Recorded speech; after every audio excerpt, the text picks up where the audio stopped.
संस्कृत बनाओ। शह किम करोति, वह क्या करता है। सह कार्यम न करोति, वह कार्य नहीं करता है। ते किम कुर्वन्ति, वे क्या करते हैं। ते पुस्तकानि पठन्ति, वे पुस्तकें पढ़ते हैं। पुस्तकम पुस्तके पुस्तकानि। यूयम किम कुरुथ, तुम सब क्या करते हो। अहम लेखम लिखामि, मैं लेख लिखता हूं। तत्र कः अस्ति,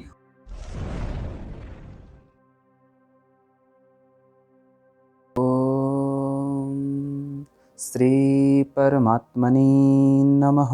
ओम सर्वेभ्यो नमः। भवतां भवतीनां च हार्दं स्वागतम अस्ति अस्माकं यूट्यूब कुटुंबे योगी भव। आज मैं आप लोगों के समक्ष संस्कृत शिक्षा के प्रथम भाग के चतुर्थ अभ्यास को लेकर आया हूं। तो चलिए हम लोग प्रारंभ करते हैं चतुर्थ अभ्यास। आशा और विश्वास है कि आप लोगों ने इससे पूर्व के 3 अभ्यासों को बहुत ही कुशलतापूर्वक किया होगा। तो चलिए यहीं से हम प्रारंभ करते हैं चतुर्थ अभ्यास। इसके पीछे के तीनों अभ्यास अगर आपको न समझ में आए तो आप मुझसे पूछ सकते हैं कमेंट बॉक्स के माध्यम से। चलिए प्रारंभ करते हैं। हिंदी में अर्थ लिखो। उससे पूर्व हम शब्दावली को देख लेते हैं। जैसे क्री मतलब होता है करना, करोति, कुरुतः, कुर्वन्ति। इसके रूप नीचे दिए हैं, अभी हम लोग इसे स्मरण करेंगे, याद करने का प्रयास करेंगे। क्री मतलब करना, टू डू। अस मतलब होना, टू बी। ठीक है, क्री मतलब करना, अस मतलब होना, एकः मतलब एक, द्वौ मतलब दो, टू, त्रयः मतलब 3, 3, चत्वारः मतलब 4, 4, पंचः मतलब 5, 5, षट् मतलब 6, 6, सप्त मतलब 7, 7, अष्ट मतलब 8, 8, नव मतलब 9, 9, दश मतलब 10। मतलब इसमें 1 से लेके 10 तक गिनती दे रखी है। एकम, द्वे, त्रीणि, चत्वारि, पंच, षट्, सप्त, अष्ट, नव, 10। तो इसमें ये दे रखा है। वैसे एकः इसमें दे रखा है तो ये पुल्लिंग का है। वैसे नपुंसक लिंग के लिए एकम होता है। तो और एका स्त्रीलिंग, जैसे कहेंगे एकः बालकः अस्ति, एका बालिका अस्ति, एकम पुस्तकम अस्ति। ठीक है, सबके लिए एकः विसर्ग आएगा तो बालक के लिए पुरुष के लिए प्रयोग किया जाएगा। और स्त्रीलिंग के लिए एका का में आ की मात्रा का प्रयोग किया जाएगा। और नपुंसक लिंग के लिए अदम, एकम। ठीक है, जैसे एकम पुस्तकम अस्ति, एकम पत्रम अस्ति इत्यादि कोई भी वाक्य बना सकते हैं। तो इसमें पुल्लिंग की गिनतियां दी गई हैं। चत्वारः, ठीक है, पंच, षट्, यहाँ पे सप्त। और पंच के बाद से लगभग सेम चलते हैं सभी में, पुल्लिंग में भी, स्त्रीलिंग में भी, नपुंसक लिंग में भी। षट्, सप्त, अष्ट, नव, 10। ठीक है, आगे चलते हैं। क्री मतलब होता है करना, करोति, कुरुतः, कुर्वन्ति। सबसे इंपॉर्टेंट धातु है, आप लोग इसे जरूर से जरूर याद करिए। मेरे पीछे पीछे बोलिए।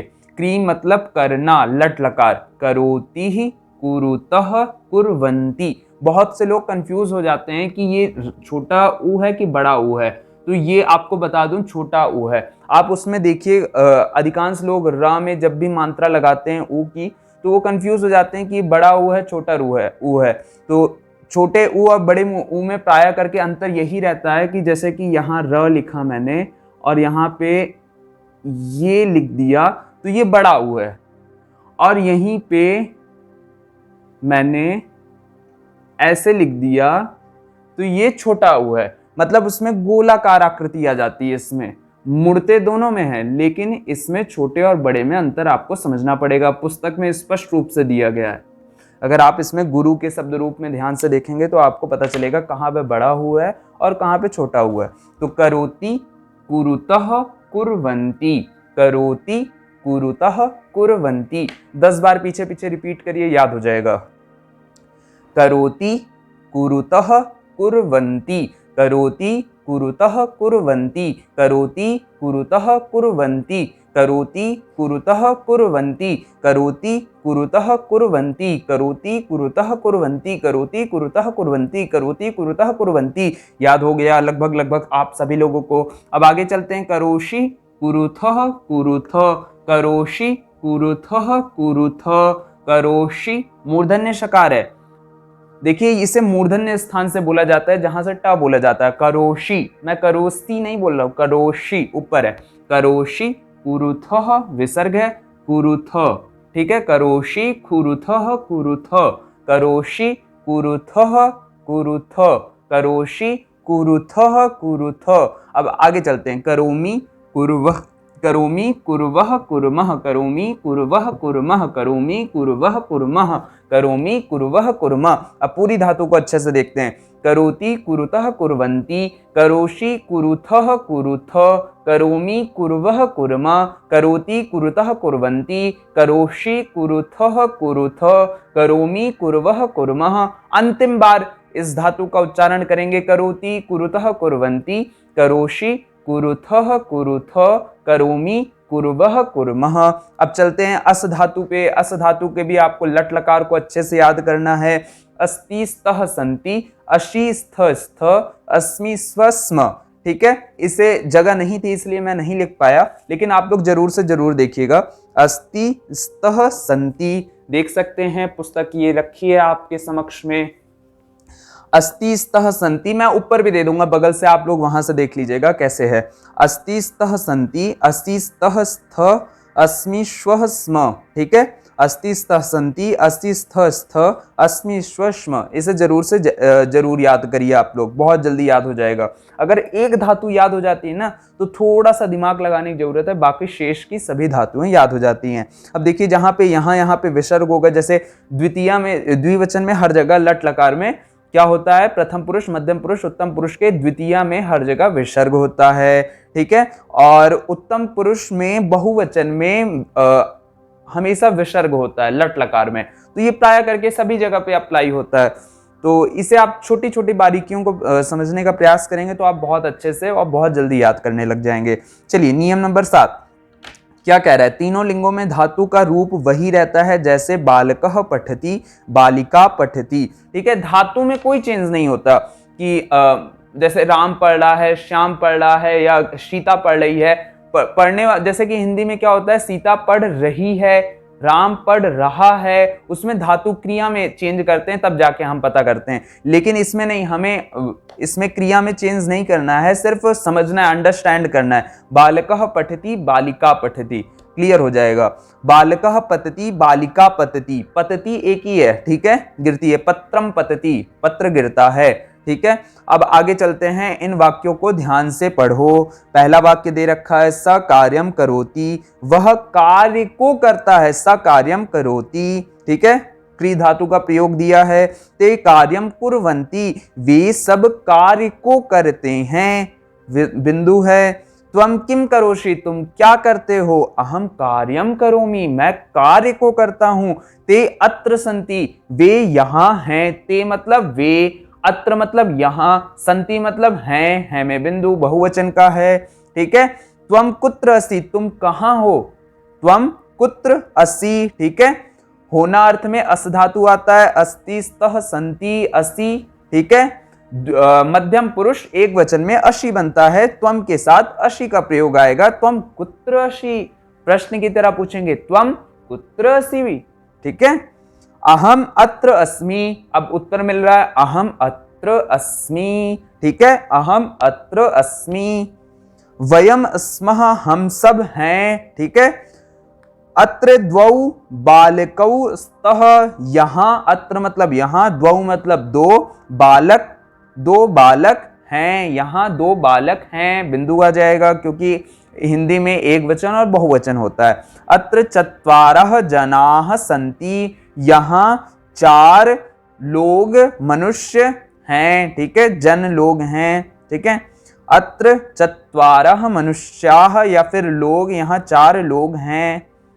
हिंदी में अर्थ लिखो, त्वम किम करोषि, तुम क्या करते हो। ठीक है, ये है, यहां से देखते चलेंगे। हिंदी में अर्थ लिखो, त्वम किम करोषि, मूर्धन्य षकार, तुम क्या करते हो। अहम अत्र कार्यम करोमि, मैं यहां कार्य करता हूं, मैं अत्र मतलब यहां, कार्यम करोति, कार्यम करोमि, मैं यहां कार्य करता हूं। करोति कुरुतः कुर्वन्ति, करोषि कुरुथः कुरुथ, करोमि। ठीक है, करोमि का प्रयोग किया गया है, तो मैं यहां कार्य करता हूं। पहला वाक्य, तुम क्या करते हो, तुम किम करोषि, अहम कार्यम करोमि, मैं यहां, अहम अत्र कार्यम करोमि, मैं यहां कार्य करता हूं।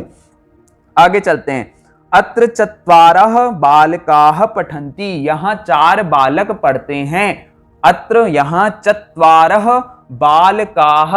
अब जैसे यहाँ पे नपुंसक लिंग रहता है, जैसे कि यहाँ 4 पुस्तकें हैं, तो यहाँ पे चत्वारः का प्रयोग नहीं किया जाता, तो यहाँ पे क्या होता, एकम द्वौ त्रीणि, एकम द्वे त्रीणि चत्वारि, चत्वारि का प्रयोग किया जाता।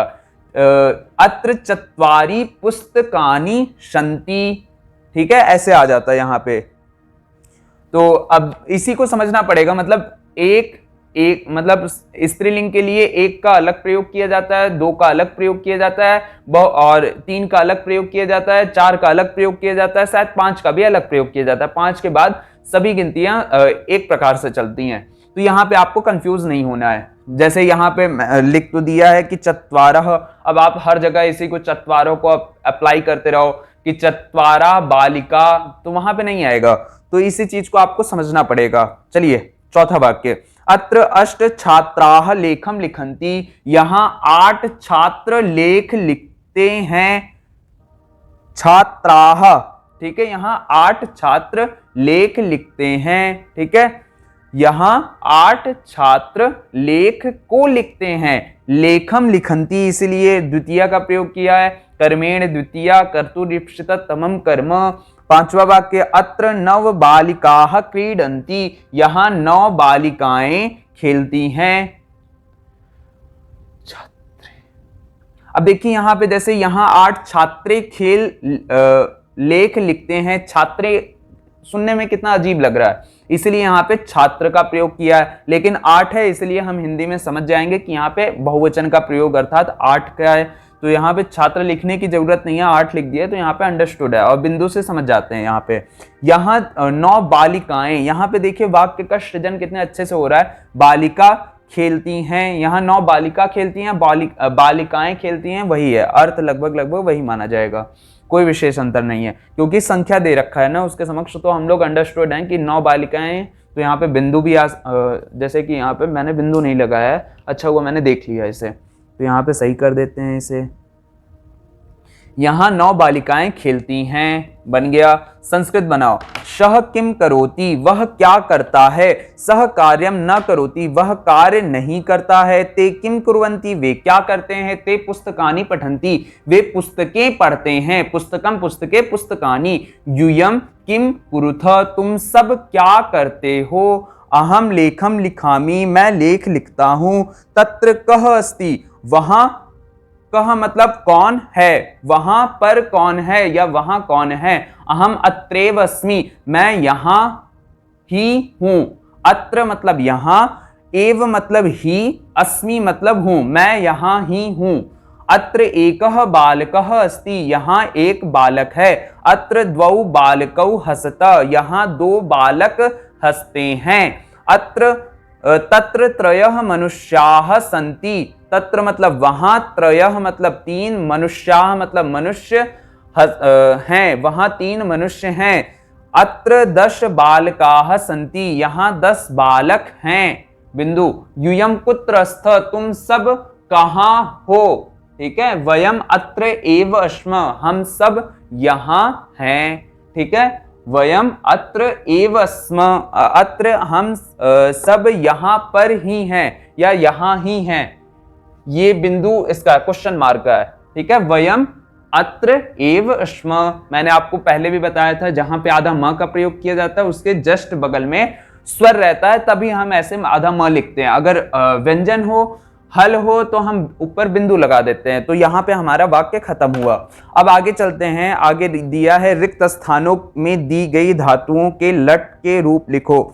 सह किम करोति का प्रयोग कर दिया है, तौ किम कुरुथ, त्वम किम करोषि, अहम पुस्तकम पठामि, अत्र कह तत्र कह अशी अस्ति, तत्र कह देखिए आपको दे रखा है, मतलब प्रथम पुरुष एक वचन का प्रयोग किया गया है तो अस्ति का प्रयोग किया जाएगा, तत्र बालकः अश् का प्रयोग किया गया है, बालकः प्रथम पुरुष एक वचन है तो प्रथम पुरुष एक वचन की क्रिया भी लगेगी, अस्ति का ही प्रयोग किया जाएगा, अत्र अहम अस्मि, ठीक है, अत्र अहम अस्मि, ये देख सकते हैं यहाँ पे भरा है, यूयम तत्र स्थ, ठीक है। यूयम बहुवचन है, मध्यम पुरुष बहुवचन के साथ मध्यम पुरुष बहुवचन की ही क्रिया का प्रयोग किया जाएगा। बालकाः पुस्तकानि पठन्ति, बालकाः प्रथम पुरुष बहुवचन की क्रिया है तो प्रथम पुरुष बहुवचन की ही क्रिया का प्रयोग किया जाएगा। पठन्ति, पठति, पठतः, पठन्ति। मनुष्याः गृहं गच्छन्ति, ठीक है। बहुवचन के साथ बहुवचन की क्रिया, प्रथम पुरुष के साथ प्रथम पुरुष की क्रिया, गच्छति, गच्छता, गच्छन्ति, पठति, पठता, पठन्ति, तो वहां पे गच्छति गच्छन्ति आ गया। तो इसी के साथ हमारा वाक्य खत्म हुआ है। एक बार बहुत जल्दी हम लोगों ने इस वाक्य को देखा है। पहले आप लोग अपने बुद्धि से, अपने विवेक से इस अभ्यास को हल करने का प्रयास करिएगा। जहां पे ना आए समझ में, या फिर आप हल करने के बाद इससे मैच कर सकते हैं, जहां जहां गलतियां हो वहां वहां आप लोग प्रयास किया करिए कि इसकी पुनरावृत्ति आप लोग कभी ना कर सके उस गलती को। क्योंकि इतिहास से हमें दो ही चीज सीखने को मिलती है, जो भी हमारे पूर्वजों की बुराइयां, मतलब जो भी हमारे पूर्वजों से गलतियां हुई हैं उसकी पुनरावृत्ति कभी नहीं होनी चाहिए, और जो हमारे पूर्वजों की अच्छाई है उससे अपने जीवन में मनसा, वाचा, कर्मणा तीनों रूपों से 100% धारण करना चाहिए हमें। तो चलिए यहीं पे हम अपने वीडियो को विराम देते हैं। आशा और विश्वास है कि आपको वीडियो अच्छी लगे। वीडियो अच्छी लगे तो ज्यादा से ज्यादा इसे लाइक करिए, कमेंट करिए, शेयर करिए, सब्सक्राइब अवश्य रूप से करिए। और इस पुस्तक को आप लोग जल्दी से जल्दी खरीद लीजिए। संस्कृत शिक्षा पुस्तक का नाम है और प्रथम भाग है, आपको कहीं पे भी सरलता पूर्वक उपलब्ध हो जाएगी। तो इस पुस्तक को आप लोग जल्दी से जल्दी खरीदिए और इसे पढ़ना शुरू करिए, और ये संस्कृत सीखने की बहुत ही अच्छी पुस्तक मानी जाती है। तो चलिए इसी के साथ हम अपनी वीडियो को विराम देते हैं। आशा और विश्वास है कि आप सभी लोग कुशलता पूर्वक और अच्छे होंगे और संस्कृत का नित्य प्रतिदिन अध्ययन करते होंगे। तो चलिए हम लोग यहीं पे वीडियो को विराम करते हैं। ओम श्री परमात्मने नमः। ओम सर्वेभ्यो नमः।